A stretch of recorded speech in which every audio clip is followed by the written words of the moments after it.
Dumipensa ang ilang kongresista laban sa mga batikos ukol sa pondo ng Department of Education at Philippine Health Insurance Corporation sa ilalim yan ng panukalang 2025 National Budget.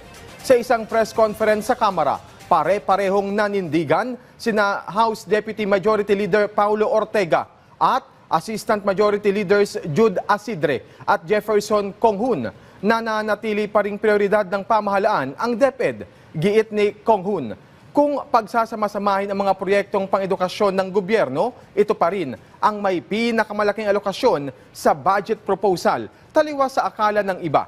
Kabilang aniya sa binigyang alokasyon ng pamahalaan ang mga ipatatayong educational infrastructure sa bansa.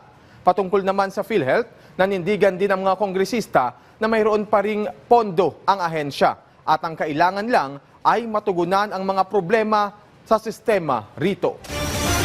Ang challenge po natin sa PhilHealth, let's work on both. Let's work on ensuring that you're efficient. Second, let's continue expanding the case rates. Now, based on the assessment of Congress, they have more than enough funds to cover for at least next year.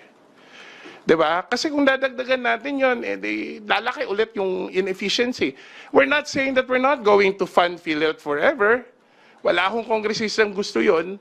Wala akong senador na gusto yon. Pag pinagsama-sama mo kasi yung budget ng Education, Department of Education, CHED, SUCs, TESDA, mas malaki pa rin ang budget ng nilalaan ng ating pamahalaan sa edukasyon, Kaya kailangan tignan natin ito in totality, kung ano yung binibigyan ng pondo ng ating gobyerno at